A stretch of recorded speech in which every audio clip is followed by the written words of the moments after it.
नमस्कार विद्यार्थियों, मैं डॉक्टर शारदा भंडारी, सह आचार्य राजकीय महाविद्यालय सिरोही। राजकीय महाविद्यालय सिरोही मोहनलाल सुखाड़िया विश्वविद्यालय से संबद्ध है। आज अपन एमए उत्तरार्ध पेपर सेकंड के पाठ्यक्रम में निर्धारित काव्य प्रकाश के प्रथम उल्लास के काव्य प्रयोजन को देख रहे हैं। इससे पहले वाले व्याख्यान में अपन ने काव्य प्रयोजन को ही देखा था, वो भाग 1 था। उसमें आचार्य मम्मट के बताए हुए 4 काव्य प्रयोजनों पर चर्चा की थी। मैं पुनः एक बार आचार्य मम्मट के काव्य प्रयोजन को दोहरा रही हूँ। काव्यम यशसे अर्थकृते व्यवहार विदे शिवेतरक्षतये सद्यः परनिर्वृत्तये कांता सम्मितयोपदेश युजे। पहले वाले उस व्याख्यान में अपन ने यशसे अर्थकृते व्यवहार विदे और शिवेतरक्षतये पर चर्चा की थी। आज अपन जो शेष बचे हुए 2 काव्य प्रयोजन हैं, सद्यः परनिर्वृत्तये और कांता सम्मितयोपदेश युजे, इस पर चर्चा करेंगे। 5वां जो काव्य प्रयोजन आचार्य मम्मट ने बताया था वह है सद्यः परनिर्वृत्तये। इसकी व्याख्या में आचार्य मम्मट ने लिखा है, सकल प्रयोजन मौल्यभूतम समनंतरमेव रसास्वादन समुद्भूतम विगलित वेद्यांतरमानंदम।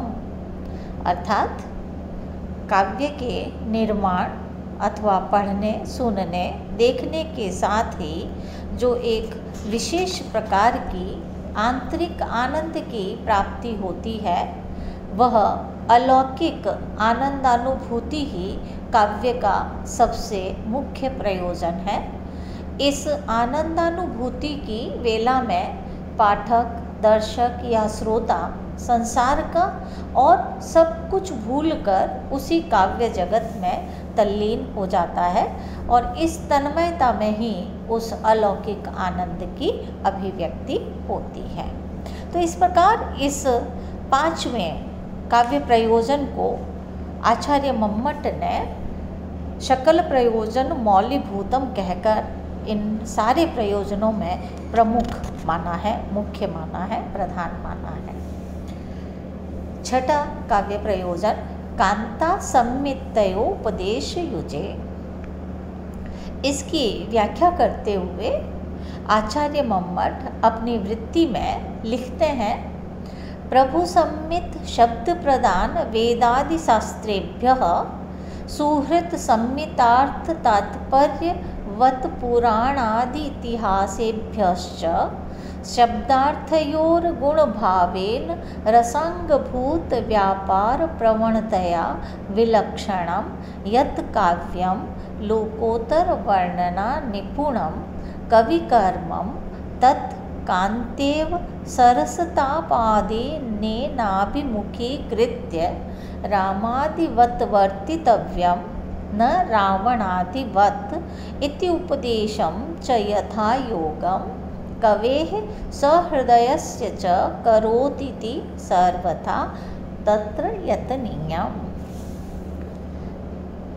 अर्थात वेद, शास्त्र, इतिहास, पुराण आदि की रचना भी मनुष्यों को शुभ कर्मों में प्रवृत्त करने तथा अशुभ कर्मों से निवृत्त करने के लिए ही की गई है, परंतु काव्य की उपदेश शैली इन सब से विलक्षण है और इस विलक्षणता का उपादन करने के लिए आचार्य मम्मट ने शब्द प्रदान, अर्थ प्रदान तथा रस प्रदान 3 तरह की उपदेश शैलियों की कल्पना की है, जिसको क्रमशः प्रभु सम्मित, सुहृत सम्मित तथा कांता सम्मित पदों से निर्दिष्ट किया है।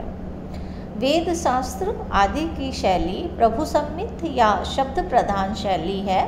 राजाज्ञाएँ तथा राजकीय विधान सदा शब्द प्रधान होते हैं। उनमें से उनमें जो कुछ आज्ञा दी जाती है उसका अक्षरशः पालन अनिवार्य होता है। इसी प्रकार वेद शास्त्र आदि में जो उपदेश दिए गए हैं उनका अक्षरशः पालन करना भी अभिष्ट होता है। ये शब्द प्रधान होने के कारण प्रभु सम्मित शैली में आते हैं। दूसरी उपदेश शैली सुहृत सम्मित शैली है, जिसमें अर्थ पर विशेष बल दिया जाता है। जैसे एक मित्र अपने मित्र को उचित कार्य को करने तथा अनुचित कार्य का परित्याग करने का उपदेश देता है, परंतु उसका यह उपदेश राजाज्ञा के समान शब्द प्रधान नहीं होता है, उसका तात्पर्य अर्थ में होता है। इसीलिए अर्थ में तात्पर्य रखने वाली उपदेश शैली को मम्मट ने सुहृत सम्मित शैली कहा है। इतिहास पुराण आदि का उपदेश इसी शैली के अंतर्गत आता है। काव्य की उपदेश शैली इन दोनों से विलक्षण होती है। उसमें न शब्द की प्रधानता होती है और न अर्थ की। वहाँ शब्द और अर्थ दोनों का गुणीभाव होकर केवल रस की प्रधानता होती है। इस शैली का मम्मट ने कांता सम्मित शैली नाम दिया है। स्त्री जब पुरुष को किसी कार्य में प्रवृत्त करती है या किसी कार्य से निवृत्त करती है, तब वह अपने पूरे सामर्थ्य से उसको सरस बनाकर ही उस प्रकार की प्रेरणा देती है। इसलिए इसको रस प्रधान शैली कहा जा सकता है। मम्मट ने काव्य की उपदेश शैली को इसी श्रेणी में रखा है। काव्य के रसास्वादन के साथ साथ कर्तव्य अकर्तव्य का ज्ञान भी मनुष्य को होता रहता है। काव्यों के पढ़ने सुनने से भी रामादि के समान आचरण करना चाहिए, रावण आदि के समान नहीं। इस प्रकार की शिक्षा भी प्राप्त होती है। इसीलिए काव्य के विषय में प्रयत्न करना चाहिए, यह आचार्य मम्मट का मत है। और यहाँ पर आचार्य मम्मट ने अपने इस काव्य प्रयोजन में बहुत ही सुंदर रूप से और विस्तृत रूप से काव्य प्रयोजनों का समावेश किया है। अधिकांश आचार्यों ने कीर्ति या यश को काव्य का मुख्य प्रयोजन माना है। कदाचित इसीलिए मम्मट ने अपनी कारिका में उसको सबसे पहले स्थान दिया है और कवि की दृष्टि से वह सबसे अधिक महत्वपूर्ण भी है, परंतु पाठक की दृष्टि से सबसे अधिक महत्वपूर्ण सद्यः परनिर्वृत्तये अर्थात अलौकिक आनंदानुभूति है। इसलिए उसको सकल प्रयोजन मौलिभूत कहा है।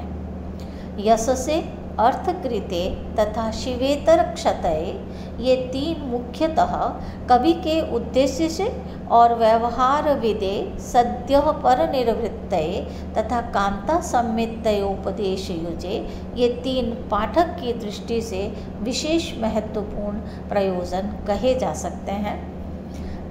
परंतु आचार्य मम्मट ने इस प्रकार का कोई विभाजन नहीं किया है।